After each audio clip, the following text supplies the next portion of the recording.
হচ্ছে কাউন্টার। তো কাউন্টার হচ্ছে এমন একটা সিকোয়েন্সিয়াল সার্কিট যা ইনপুট পালসের সংখ্যা গুনতে পারে। সিম্পলি বলতে গেলে কাউন্টারের কাজ হচ্ছে কাউন্ট করা। তো একটা কাউন্টার টোটাল যতগুলো সংখ্যা গুনতে পারে তাকে তার মডুলাস বা মড নাম্বার বলা হয়। লিখে দিচ্ছি, একটা কাউন্টার যতগুলো সংখ্যা গুনতে পারে তাকে তার মডুলাস বা মড নাম্বার বলে। এখন একটা কাউন্টার তৈরি করা অ্যাকচুয়ালি ফ্লিপ ফ্লপ দ্বারা।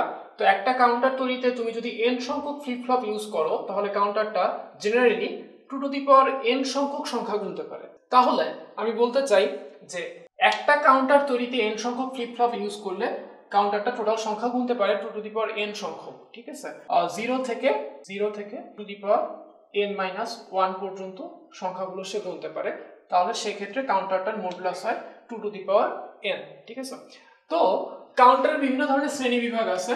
তো আমরা জানি যে ইনপুট ক্লক পালসের ভিত্তিতে কাউন্টার দুই প্রকার। এক নম্বর হচ্ছে অ্যাসিনক্রোনাস কাউন্টার, দুই নম্বর হচ্ছে সিনক্রোনাস কাউন্টার। তো অ্যাসিনক্রোনাস কাউন্টার আর সিনক্রোনাস কাউন্টারের সংজ্ঞা এবং পার্থক্য এই দুইটা আমরা একটু পরেই উদাহরণ সহ আলোচনা করব। এবার আসো কেস 1 এ অ্যাসিনক্রোনাস কাউন্টার নিয়ে আলোচনা করব। এটা আরেকটা নাম আছে রিপল কাউন্টার। তো অ্যাসিনক্রোনাস বা রিপল কাউন্টার আবার দুই রকম। একটা হচ্ছে রিপল আপ কাউন্টার।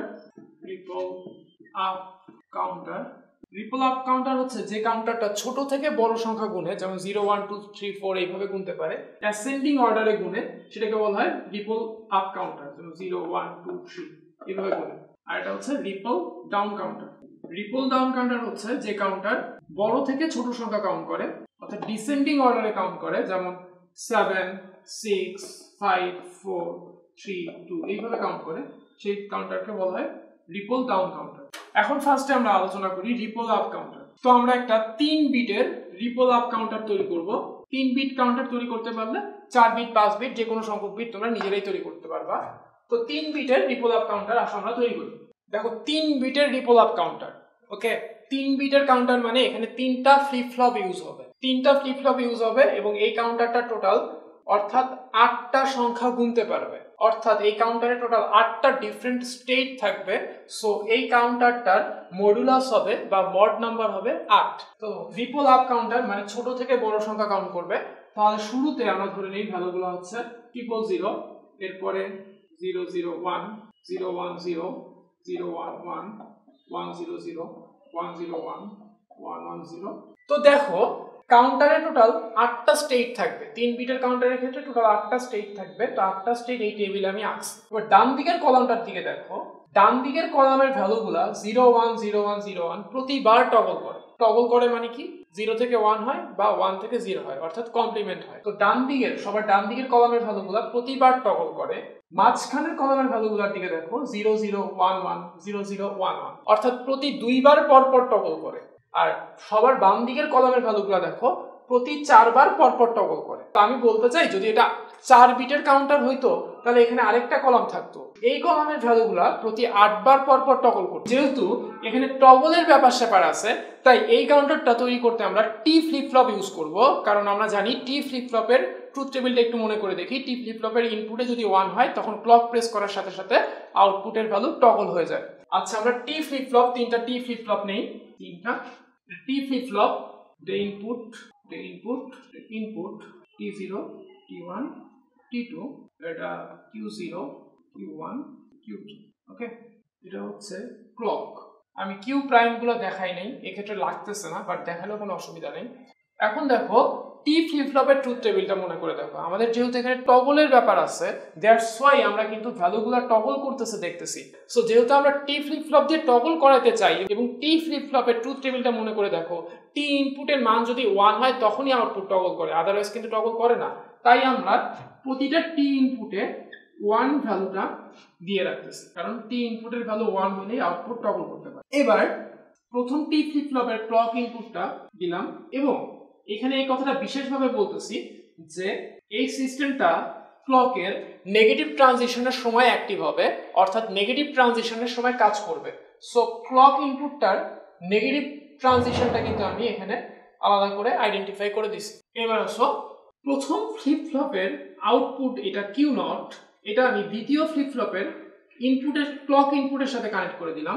দ্বিতীয় ফ্লিপ ফ্লপের আউটপুট Q1, এটাকে আমি তৃতীয় ফ্লিপ ফ্লপের ক্লক ইনপুটের সাথে কানেক্ট করে দিলাম। এবার একটা কথা বলি, অ্যাসিনক্রোনাস কাউন্টার আসলে কি? অ্যাসিনক্রোনাস কাউন্টার তাকেই বলে যে কাউন্টারের প্রথম ফ্লিপ ফ্লপ থাকে একটা ক্লক সোর্সের সাথে এবং প্রথম ফ্লিপ ফ্লপের আউটপুটটা দ্বিতীয় ফ্লিপ ফ্লপের ক্লক ইনপুট হিসেবে কাজ করে, দ্বিতীয় ফ্লিপ ফ্লপের আউটপুট তৃতীয় ফ্লিপ ফ্লপের ক্লক ইনপুট হিসেবে কাজ করে, তৃতীয় ফ্লিপ ফ্লপের আউটপুট চতুর্থ ফ্লিপ ফ্লপের ক্লক ইনপুট হিসেবে কাজ করে। এই কাউন্টারগুলোকে বলা হয় অ্যাসিনক্রোনাস কাউন্টার। আর সিনক্রোনাস কাউন্টার কাকে বলে? সিনক্রোনাস কাউন্টার হচ্ছে যখন প্রত্যেকটা ফ্লিপ ফ্লপের ক্লক ইনপুটটি একটা কমন ক্লক সোর্স থেকে যায়। আবারও বলতেছি, সিনক্রোনাস কাউন্টারে প্রতিটা ফ্লিপ ফ্লপের ক্লক ইনপুটই একটা কমন ক্লক সোর্স থেকে যায়। যেমন একটু পরে আমরা এটা পড়বো, তখন ভালো করে বুঝবা। তো এখন দেখো Q0, Q1, Q2 এগুলো হচ্ছে আমার আউটপুটের ভ্যালু। তো আমরা ধরে নিই এই ভ্যালুটা Q0, এই ভ্যালুটা Q1, এই ভ্যালুটা হচ্ছে Q2, একটু বাড়াই দিলাম। এখন পুরো জিনিসটা ভালো মতো বোঝার জন্য আমি এখানে একটা এক্সট্রা জিনিস অ্যাড করতেছি, সেটা হচ্ছে ডিসপ্লে বোর্ড। এটা আসলে দরকার নেই, এমনিতেই জাস্ট বোঝার জন্য। ইনিশিয়ালি এই তিনটা কাউন্টারেই ভ্যালু আছে, মনে করো 0, ইনিশিয়ালি 0 সেট করা আছে।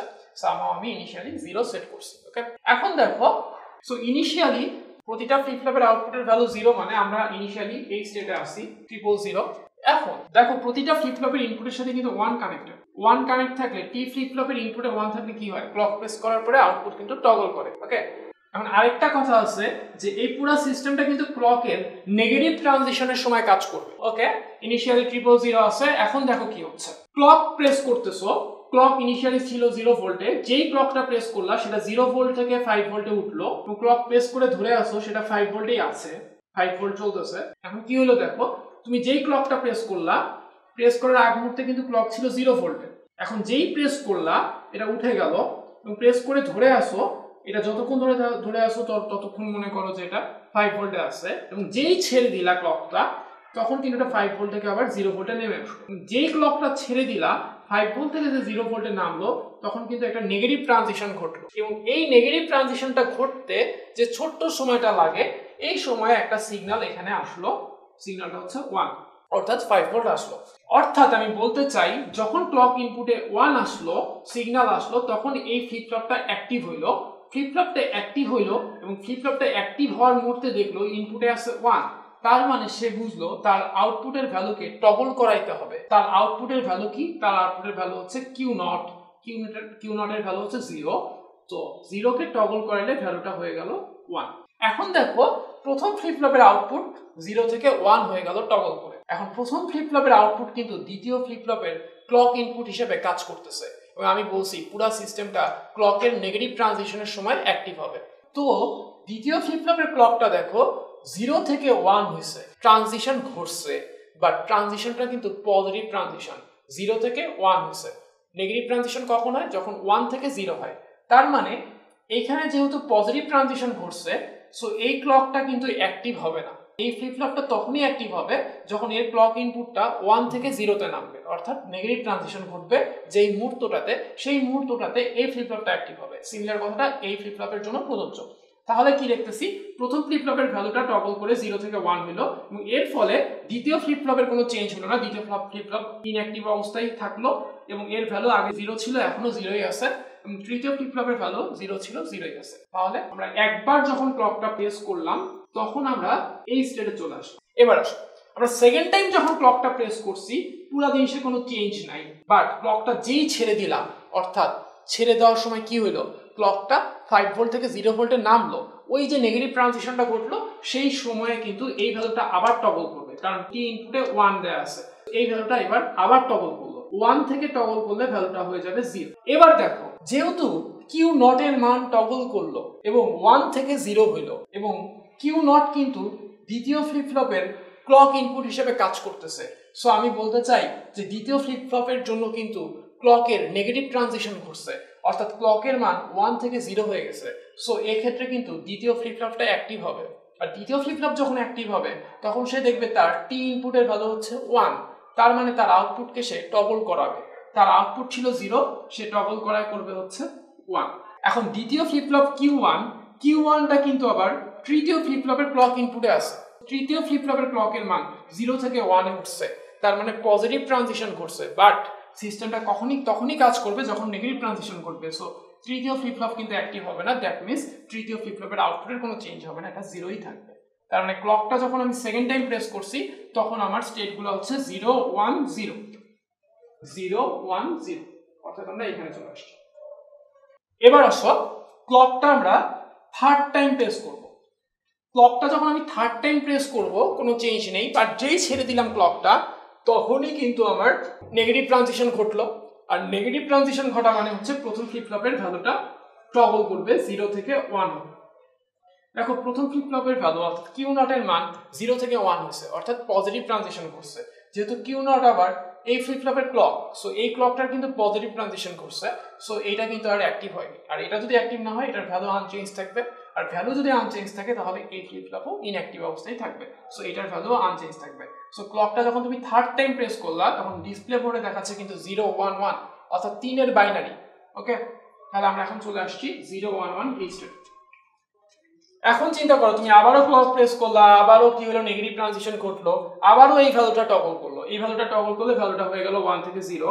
এখন দেখো এই ভ্যালুটা কিন্তু দ্বিতীয় ফ্লিপ ফ্লপের যেহেতু ক্লক ইনপুটে আছে এবং এখানে কিন্তু 1 থেকে 0 হয়েছে, অর্থাৎ কিউ নট এর ভ্যালু 1 থেকে 0 তে নামছে, অর্থাৎ এই ফ্লিপ ফ্লপের ক্লক ইনপুটের জন্য কিন্তু নেগেটিভ ট্রানজিশন করছে। আর তখন এই ফ্লিপ ফ্লপটা অ্যাক্টিভ হবে এবং এই ফ্লিপ ফ্লপটা অ্যাক্টিভ হওয়ার সাথে সাথে দেখবে যে এর ইনপুটে আসতেছে 1, তখন সে বুঝবে তার আউটপুটের ভ্যালুকে টগল করাইতে হবে। যেহেতু আগে থেকে 1 ছিল তাই টগল করলে এটা হয়ে যাবে 0। ঠিক আছে, এখন দেখো Q1 এর মান 1 থেকে 0 হয়েছে এবং Q1 কিন্তু এই ফ্লিপ ফ্লপের ক্লকে আছে, অর্থাৎ এই ফ্লিপ ফ্লপের জন্য আমার ক্লকের নেগেটিভ ট্রানজিশন করছে। এবার কিন্তু এই ফ্লিপ ফ্লপটা অ্যাক্টিভ হবে, আর এই ফ্লিপ ফ্লপটা অ্যাক্টিভ হওয়া মানে কি এটার ভ্যালু টগল করা, কারণ এটার টি ইনপুটের মান 1, সো এটার ভ্যালু টগল করলে আগে যেহেতু ছিল 0, সো এখন টগল করলে ভ্যালুটা হয়ে যাবে 1, 0 থাকলে 1 1 থাকলে 0। তাহলে দেখো ক্লকটা যখন আমি চতুর্থবার প্রেস করলাম তখন ডিসপ্লে বোর্ডের মানগুলো হচ্ছে 1 0 0, অর্থাৎ এটা হচ্ছে 4 এর বাইনারি। এখন আমরা চলে গেছি 1 0 0 এই স্টেটে। ওকে, এখন তুমি দেখো তুমি আবার যখন প্রেস করবা ক্লকটা তখন আবারও আগের মতো পজিটিভ ট্রানজিশন, দেন একটু পরে নেগেটিভ ট্রানজিশন ঘটবে, তখন কিন্তু এই ভ্যালুটা টগল করবে। এটার ভ্যালু কি? এটার ভ্যালু হচ্ছে কিউ নট। কিউ নটের মান আগে ছিল 0, এখন ভ্যালুটা চেঞ্জ হয়ে যাবে 1, 0 থেকে 1 হলো। তার মানে কি এই ফ্লিপ ফ্লপের ক্লকের পজিটিভ ট্রানজিশন ঘটলো, সো এটা আর অ্যাক্টিভ হবে না, এটার ভ্যালু যা ছিল তাই হবে এবং এটার ভ্যালু যা ছিল তাই থাকবে। তাহলে দেখো ক্লকটা যখন ফিফথ টাইম তুমি প্রেস করছো তখন ডিসপ্লে বোর্ড দেখাচ্ছে 1 0 1, অর্থাৎ 5 এর বাইনারি। এবার আসো তুমি যখন 6th টাইম ক্লকটা প্রেস করবা তখন কি হইতেছে, তখন আবারও ক্লকের যখন নেগেটিভ ট্রানজিশন ঘটতেছে তখন এই ভ্যালুটা টগল করবে।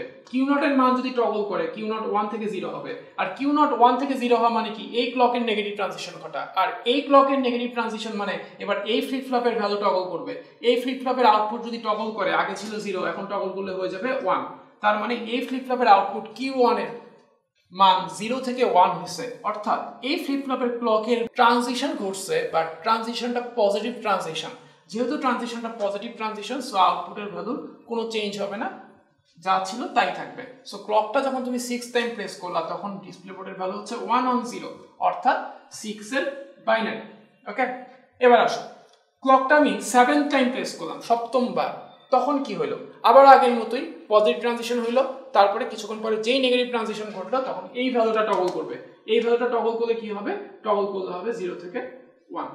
যেহেতু এই মানটা 0 থেকে 1 হচ্ছে তাই এই ফ্লিপ ফ্লপের কিন্তু পজিটিভ ট্রানজিশন ঘটছে, সো এই ফ্লিপ ফ্লপ আর অ্যাক্টিভ হয়নি, আউটপুট যা ছিল তাই আছে। তাহলে এখন আমরা কই চলে আসছি 111, অর্থাৎ 7। ওকে, এবার দেখো তুমি যখন অষ্টমবার ক্লকটা প্রেস করবা তখন কি হবে? অষ্টমবার ক্লক প্রেস করছো, আবারও পজিটিভ ট্রানজিশন, দেন একটু পরে নেগেটিভ ট্রানজিশন, তখন এই ভ্যালুটা টগল করবে।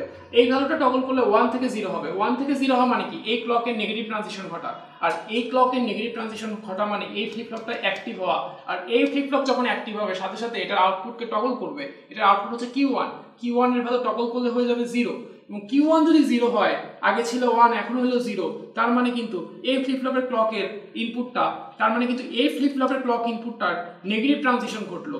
সেক্ষেত্রে এই ফ্লিপ ফ্লপটা অ্যাক্টিভ হবে এবং এই ফ্লিপ ফ্লপটা অ্যাক্টিভ হওয়ার সাথে সাথে এই Q2 এর মানটাও টগল করবে। Q2 এর মান আগে ছিল 1 এখন হয়ে গেল 0। তার মানে অষ্টমবার যখন তুমি ক্লকটা প্রেস করলা তখন কিন্তু এটা আবার 111 এই স্টেট থেকে চলে গেল 000 তে। তুমি যখন নবমবার ক্লকটা প্রেস করবা তখন এটা হবে 001, অর্থাৎ লুপের মতো জিনিসটা চলতেই থাকবে।